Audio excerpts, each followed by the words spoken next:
সবাইকে বিয়ে করার পরামর্শ দিলেন নীলা। দেশের শোবিজ অঙ্গনের পরিচিত মুখ, ফ্যাশন ইনফ্লুয়েন্সার ও মডেল শাম্মী ইসলাম নীলা। শুরুতে একজন টিকটকার হিসেবেই পরিচিত ছিলেন তিনি।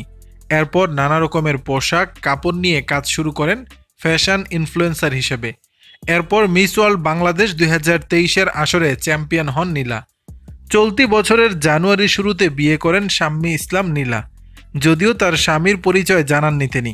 সম্প্রতি গণমাধ্যমের মুখোমুখি হয়ে নিজের দাম্পত্য জীবন, স্বামী ও শ্বশুরবাড়ি নিয়ে নানা কথা বলেন এই মডেল। শ্বশুরবাড়ির প্রশংসা করে নীলা বলেন, আমার শ্বশুরবাড়ির লোকেরা শাশুড়ি প্রত্যেকটা পোস্টের নিচে তাদের মন্তব্য থাকছে। আমার মনে হয় একজন মেয়ে হয়ে শাশুড়ির কাছ থেকে নিজের বাবা মায়ের মতো ভালোবাসা পাওয়াটা অনেক। মিডিয়া সেক্টর থেকে বিলং করার পরেও কাজকে রেসপেক্ট করে আমি এমনই একটি ফ্যামিলি খুঁজছিলাম।